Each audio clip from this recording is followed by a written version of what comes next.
வணக்கம். இன்றைய முக்கிய செய்திகள். புதுச்சேரியில் நீட் அல்லாத இளநிலை படிப்புகளுக்கான விண்ணப்பம் சென்டாக்கில் கடந்த 8ஆம் தேதி முதல் பெறப்பட்டது. இதற்கான கால அவகாசம் கடந்த 22ஆம் தேதி வரை அளிக்கப்பட்ட நிலையில் பெற்றோரின் கோரிக்கையை ஏற்று மே 31ஆம் தேதி வரை நீட்டிக்கப்பட்டது. இந்நிலையில் நேற்று வரை சென்டாக் இணையதளத்தில் 16,319 பேர் உயர் படிப்புகளுக்கு விண்ணப்பங்களை பதிவு செய்திருந்தனர்.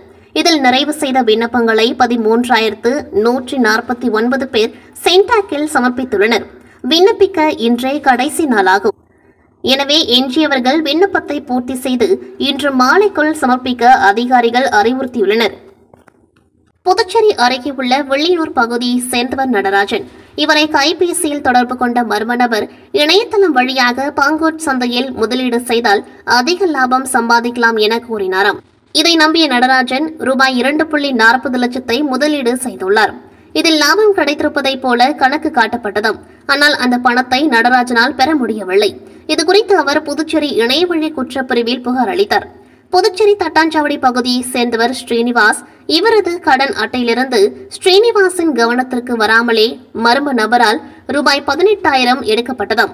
இதேபோல அவசர தேவை மற்றும் வங்கி கடன் செயலி என பல்வேறு காரணங்களை கூறி இணைய வழியில் மேலும் 6 பேரிடம் நூதனமாக பணம் மோசடி செய்யப்பட்டது. அதன்படி 8 பேரிடம் ரூபாய் 3.63 லட்சம் மோசடி செய்தது குறித்து இணையவழி போலீசார் விசாரித்து வருகின்றனர். விருதுநகர் மாவட்டத்தை சேர்ந்தவர் PK விஜய் என்கின்ற துர்கைராஜ் யூடியூப் சேனல் நடத்தி வருகின்றார். இவர் புதுச்சேரியை சேர்ந்த ஒரு பெண் மற்றும் பல பெண்கள் குறித்து சமூக வலைதளங்களில் அவதூறாக பதிவிட்டுள்ளார். இதுகுறித்து அந்த பெண் அளித்த புகாரின் பேரில் Puducherry cyber crime SP Baskaran உத்தரவின் பேரில் ஆய்வாளர்கள் தியாகராஜன், கீர்த்தி தலைமையிலான போலீசார் வழக்கு பதிந்து மதுரையில் தங்கியிருந்த துர்கைராஜை கைது செய்தனர். பின்னர் நீதிமன்றத்தில் ஆஜர்படுத்தி காலப்பட்டு மத்திய சிறையில் அடைத்தனர். புதுச்சேரியில் 5 மையங்களில் வாக்கு எண்ணிக்கை நடைபெற உள்ளதாகவும் வாக்கு எண்ணிக்கை நடைபெறும் நாளன்று அனைத்து மதுபான கடைகளையும் மூட உத்தரவிட்டுள்ளதாக மாவட்ட ஆட்சியரும் தேர்தல் நடத்தும் அதிகாரியுமான குலோத்துங்கன் தெரிவித்துள்ளார். புதுச்சேரி வழுதாவூர் சாலையில் உள்ள மாவட்ட ஆட்சியர் அலுவலகத்தில் செய்தியாளர்களை சந்தித்த மாவட்ட ஆட்சியரும் தேர்தல் நடத்தும் அதிகாரியுமான குலோத்துங்கன் புதுச்சேரியில் 5 மையங்களில் வாக்கு எண்ணிக்கை நடைபெற உள்ளதாகவும் இதற்காக 1002 அதிகாரிகள் பணியில் அமர்த்தப்பட உள்ளதாக தெரிவித்தார்.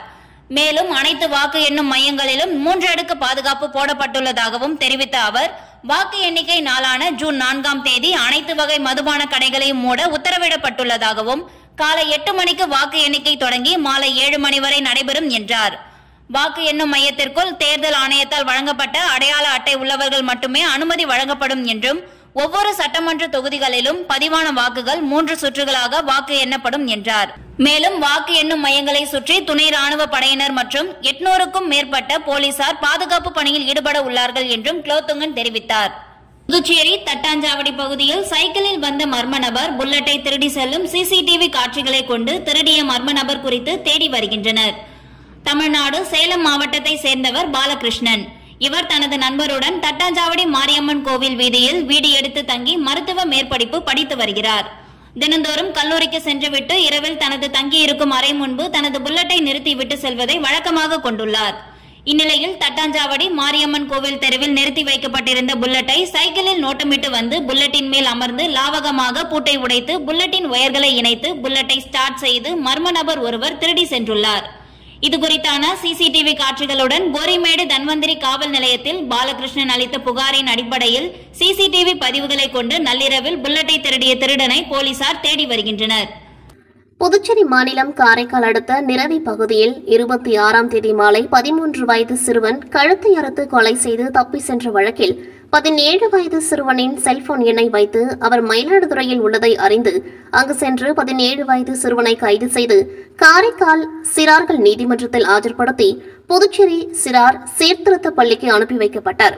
இந்த நிலையில் இன்று காரைக்கால் மாவட்ட முதுநிலை காவல் கண்காணிப்பாளர் மணேஷ் செய்தியாளர்களை சந்தித்தார். அப்பொழுது 13 வயது சிறுவன் கொலை செய்யப்பட்ட பொழுது அவனின் வீட்டில் சிறுவனை கொலை செய்த 17 வயது சிறுவனின் தாய் இல்லை. அதனால் தாய்க்கு சம்பந்தம் இல்லை என்று இருந்தாலும் தொடர்ந்து தாயிடம் விசாரித்து வருகின்றனர். இதுபோன்று சிறுவர்கள் நிலை தடுமாறுவதற்கு கல்வியில் இடைநிற்றலும் போதைப் பொருட்களும் ஒரு காரணமாகும். அதை காவல் நிலையம் வாரியாக கணக்கெடுத்து அத்தகைய சிறுவர்களுக்கு சிறப்பு வகுப்புகள், விளையாட்டு போட்டிகள், தொழிற்பயிற்சிகள் நடத்த உள்ளோம். இது மத்திய அரசின் திட்டத்தின் கீழ் வரும் புன்னகை திட்டமாகும். அதேபோல் காரைக்காலில் போதைப் பொருட்களை ஒழிக்க போலீசார் தீவிர நடவடிக்கையில் ஈடுபட்டு வருகின்றனர் என்று தெரிவித்தார். காரைக்கால் அடுத்த திருநள்ளாறில் ஸ்ரீ சனீஸ்வர பகவான் ஆலயத்தில் தேய்பிறை அஷ்டமியை முன்னிட்டு பைரவருக்கு சிறப்பு அபிஷேக ஆராதனை நடைபெற்றது. இதில் ஏராளமான பக்தர்கள் கலந்து கொண்டு சுவாமி தரிசனம் செய்தனர். காரைக்கால் அடுத்த திருநள்ளாறில் அமைந்துள்ள உலக பிரசித்தி பெற்ற ஸ்ரீ சனி பகவான் ஆலயத்தில் வைகாசி மாத தேய்பிறை அஷ்டமியை முன்னிட்டு பைரவருக்கு சிறப்பு அபிஷேகம் மற்றும் மகா தீப ஆராதனை நடைபெற்றது. முன்னதாக சிறப்பு அபிஷேகம் நடைபெற்றது. தொடர்ந்து பல வண்ண மலர்களால் அலங்கரிக்கப்பட்டு பைரவருக்கு சகஸ்ரநாம அர்ச்சனையும் மகா தீப ஆராதனையும் நடைபெற்றது. தேய்பிறை அஷ்டமி பூஜையில் ஏராளமான பக்தர்கள் பைரவரை தரிசனம் செய்தனர். புதுச்சேரி மற்றும் தமிழ்நாட்டில் வெப்பம் கொளுத்தி வந்த நிலையில் தற்பொழுது பல இடங்களிலும் கோடை மழை பெய்து வருகின்றது. கோடை மழை காரணமாக பல்வேறு மாவட்டங்களுக்கு ஆரஞ்சு, மஞ்சள் எச்சரிக்கையும் விடுக்கப்பட்டிருந்தது. புதுச்சேரியில் அரசு பள்ளிகளுக்கு மே 1 முதல் கோடை விடுமுறை அறிவிக்கப்பட்டது. ஜூன் 6ஆம் தேதி பள்ளிகள் திறக்கப்படும் எனவும் அறிவிக்கப்பட்டிருந்தது. இந்நிலையில் புதுச்சேரியில் கொளுத்தி வரும் கடுமையான வெயில் காரணமாக பள்ளிகளுக்கு ஜூன் 12ஆம் தேதி வரை கோடை விடுமுறையை நீட்டித்து பள்ளி கல்வித்துறை அறிவித்துள்ளது. புதுச்சேரியில் ஜூன் 12ஆம் தேதி முதல் பள்ளிகள் திறக்கப்படும் என்றும் 1 முதல் 12ஆம் வகுப்பு வரை அரசு பள்ளிகளில் CBSE பாடத்திட்டம் அமல்படுத்தப்படும் எனவும் பள்ளிகள் திறந்தவுடன் பாடநூல், நோட்டு, சீருடை துணி மற்றும் தையல் கூலி வழங்கப்படும் எனவும் தெரிவிக்கப்பட்டுள்ளது. விழுப்புரம் மாவட்டம் வளவனூர் காவல் நிலையம் எல்லைக்குட்பட்ட வி அகரம் கிராமத்தில் சாரதி என்பவர் இரும்பு கம்பியை தூக்கி சென்றபொழுது உயர் அழுத்த மின் கம்பியில் உரசியதில் மின்சாரம் பாய்ந்து சாரதி சம்பவ இடத்திலேயே உயிரிழந்தார். இந்த நிலையில் சாரதிக்கு திருமணமாகி 10 ஆண்டுகளாக குழந்தை இல்லாததால் தற்பொழுது சாரதியின் மனைவி நிறமாத கர்ப்பிணியாக இருந்துள்ளார்.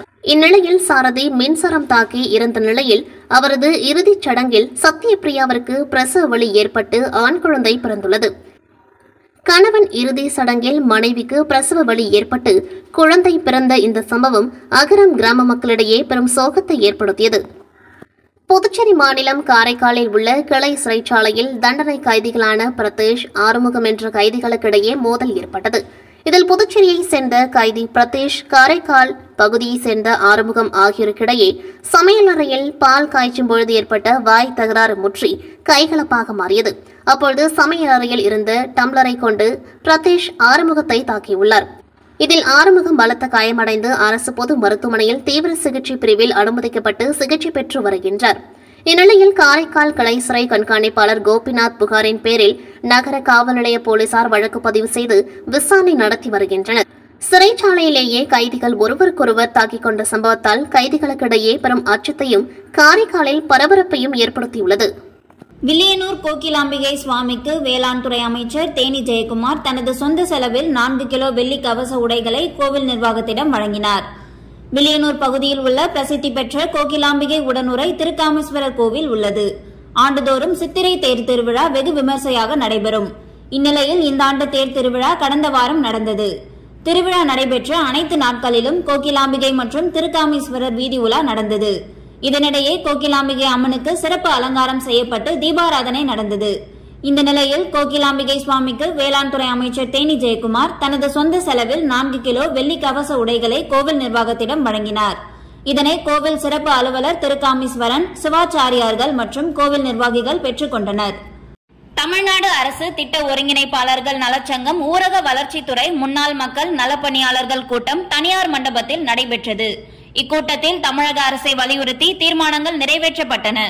வரும் 1ஆம் தேதி முதல் சுமார் 2 ஆண்டு காலமாக ஊராட்சி மன்ற தலைவர்களால் வழங்கப்படாமல் இருக்கும் ரூபாய் 2500 மாத ஊதியத்தினை உடனடியாக வழங்க ஏற்பாடு செய்யுமாறு ஊரக வளர்ச்சித்துறை இயக்குநர் அவர்களை சந்தித்து மனு அளிப்பது என்று தீர்மானம் நிறைவேற்றப்பட்டது. மற்ற மாநிலங்களில் MGNREGS, GRS வழங்கும் மாத ஊதியமான ரூபாய் 28,500 ஒருங்கிணைப்பாளர்களுக்கும் GRSக்கு வழங்க தமிழக முதல்வர் அவர்களை வலியுறுத்தி தீர்மானம் நிறைவேற்றப்பட்டது. மத்திய அரசு தபால் துறையில் வேலை செய்யும் கிராமப்புற அஞ்சலக ஊழியர்களுக்கு 65 வயது வரை பணி நீட்டிப்பு செய்துள்ளது போல் கிராமப்புறங்களில் பணிபுரியும் திட்ட ஒருங்கிணைப்பாளர்களுக்கு 65 வயது வரை பணி நீட்டிப்பு செய்து வழங்குமாறு தமிழ்நாடு அரசை வலியுறுத்தி தீர்மானம் நிறைவேற்றப்பட்டது. MGNREGSல் கூடுதல் பணி வழங்கி தமிழக அரசு வலியுறுத்தி கூட்டத்தில் தீர்மானம் நிறைவேற்றப்பட்டது. இக்கூட்டத்தில் மாநில தலைவர் கந்தவேல், மாநில பொதுச் செயலாளர் நீலமேகம், மாநில பொருளாளர் ராஜராஜ சோழன், மாநில செய்தி தொடர்பாளர் பன்னீர்செல்வம், மாநில மகளிர் அணி தலைவர் செல்வராணி, மாநில ஒருங்கிணைப்பாளர் குமார் கலந்து கொண்டு தீர்மானம் நிறைவேற்றப்பட்டன. உடன் காணை மாவட்ட தலைவர் அண்ணாதுரை, மாவட்ட செயலாளர் மயிலம் ஆறுமுகம், மாவட்ட பொருளாளர் வானூர் எழிலரசன், ஒன்றிய செயலாளர் கள்ளக்குறிச்சி பேரழகன், கடலூர் மாவட்ட கம்மாபுரம் முருகன், பரங்கிப்பேட்டை கண்ணதாசன், புவனகிரி செல்வராஜ், அண்ணா கிராமம் கோபால், சந்தோஷ்குமார், நல்லூர் பன்னீர் பலர் கலந்து கொண்டனர். புதுச்சேரி அடுத்த வில்லியனூரில் இடிக்கப்பட்ட ஆக்கிரமிப்புகளை உடனடியாக அகற்ற வேண்டும் என தொகுதியின் சட்டமன்ற உறுப்பினரிடம் வியாபாரிகள் முறையிட்டனர். இதனையடுத்து அதிகாரிகளுடன் சென்று பார்வையிட்ட சட்டமன்ற உறுப்பினர் சிவா உடனடியாக அகற்ற உத்தரவிட்டார். புதுச்சேரி அடுத்த வில்லியனூர் 4 மாட வீதிகளில் சுமார் 1000க்கும் மேற்பட்ட கடைகள் உள்ளது. இந்த கடைகள் சாலைகளை ஆக்கிரமித்து வைக்கப்பட்டுள்ளதால் தினந்தோறும் போக்குவரத்து நெரிசல் ஏற்பட்டு விபத்துகள் ஏற்படுகிறது என புகார் வந்தது. இதனையடுத்து பொதுப்பணித்துறை மற்றும் நகராட்சி ஊழியர்கள் ஜேசிபி இயந்திரத்தின் மூலம் 4 மாட வீதிகளில் சாலைகள் ஆக்கிரமித்து இருந்த கடையின் படிக்கட்டுகள் உள்ளிட்ட விளம்பர பலகைகள் உள்ளிட்டவைகளை ஜேசிபி இயந்திரம் மூலம் அகற்றினார்கள். ஆனால் இடிக்கப்பட்ட விளம்பர தட்டிகள் மற்றும் கட்டிட பொருட்கள் அனைத்தும் கடையின் முன்பு கொட்டியிருந்ததால் வியாபாரிகள் கடுமையான பாதிப்புக்கு ஆளாகினர். இதனையடுத்து ஒன்று திரண்ட வியாபாரிகள் தொகுதியின் சட்டமன்ற உறுப்பினரான சிவாவை சந்தித்து முறையிட்டனர். அப்போது அவர் பொறியாளர் சீனிவாசனை அழைத்து 4 மாட வீதிகளையும் சென்று கடைகளை பார்த்து ஆய்வு செய்தார். மேலும் சாலைகளில் கிடக்கும் கட்டிட பொருட்களை உடனடியாக அகற்ற வேண்டும் என்றும் அவர் அதிகாரிகளுக்கு உத்தரவிட்டார். ஆக்கிரமிப்புகளை அகற்றுவதற்கு எதிர்ப்பு தெரிவித்து வியாபாரிகள் ஒன்று திரண்டதால் வில்லியனூர் பகுதியில் பரபரப்பு ஏற்பட்டது. புதுச்சேரியில் மிகவும் பிரசித்தி பெற்ற இருதய ஆண்டவர் பசிலிக்கா பேராலயத்தின் 117ஆம் ஆண்டு பெருவிழாவை புதுச்சேரி கடலூர் மறைமாவட்ட பேராயர் பிரான்சிஸ் காலிஸ்ட் கொடியேற்றி தொடங்கி வைத்தார். புதுச்சேரி நகர பகுதியில் தூய இருதய ஆண்டவர் பசிலிக்கா பேராலயம் உள்ளது. இந்த ஆலயத்தின் 117ஆம் ஆண்டு பெருவிழா இன்று கொடியேற்றத்துடன் தொடங்கியது. முன்னதாக புதுச்சேரி கடலூர் உயர்மறை மாவட்ட பேராயர் பிரான்சிஸ் கலிஸ்ட், மீரட் மறைமாவட்ட பேராயர் பாஸ்கர் யேசுராஜ் தலைமையில் சிறப்பு திருப்பலி நடைபெற்றது. அதனைத் தொடர்ந்து ஆண்டு பெருவிழா கொடி ஊர்வலமாக எடுத்து வரப்பட்டு கொடிமரம் அருகே சிறப்பு பூஜைகள் செய்யப்பட்டு கொடிமரத்தில் ஆண்டு பெருவிழா கொடியேற்றம் நடைபெற்றது. இதில் திரளான கிறிஸ்தவர்கள் கலந்து கொண்டு சிறப்பித்தனர். ஆண்டு பெருவிழாவின் முக்கிய நிகழ்வான ஆடம்பர தேர்பவனி வருகிற 9ஆம் தேதி செங்கல்பட்டு மறைமாவட்ட ஆயர் நீதிநாதன் தலைமையில் நடைபெற உள்ளது.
ஆரோவில் அமைப்பின் 67வது நிர்வாக குழு கூட்டம் மற்றும் சர்வதேச ஆலோசனை குழு கூட்டத்தில் தமிழக ஆளுநர் RN ரவி மற்றும் புதுச்சேரி துணைநிலை ஆளுநர் CP ராதாகிருஷ்ணன் ஆகியோர் கலந்து கொண்டனர்.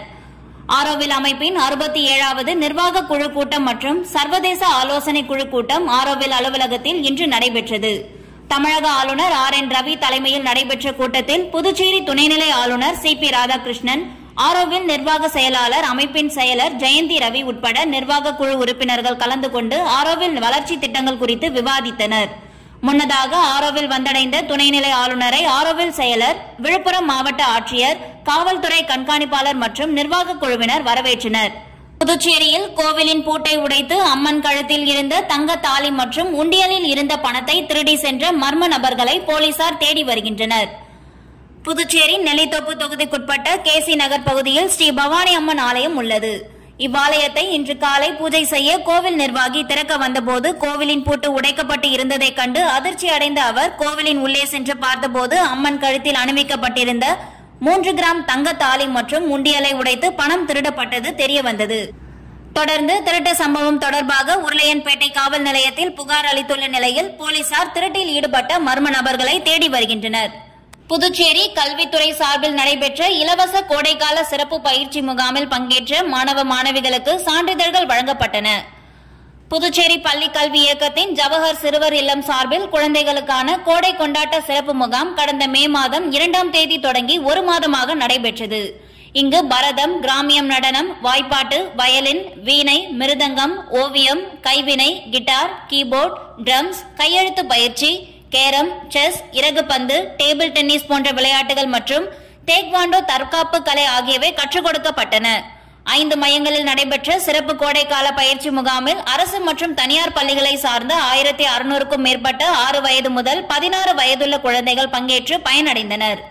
இதனைத் தொடர்ந்து இன்று நிறைவு விழாவும் போட்டியில் பங்கேற்ற மாணவர்களுக்கு சான்றிதழ் வழங்கும் விழா ஜவஹர் பால்பவனில் நடைபெற்றது.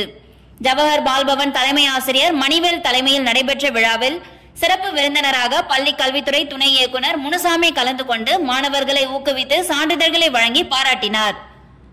இத்துடன் செய்திகள் நிறைவடைகின்றது. நன்றி, வணக்கம்.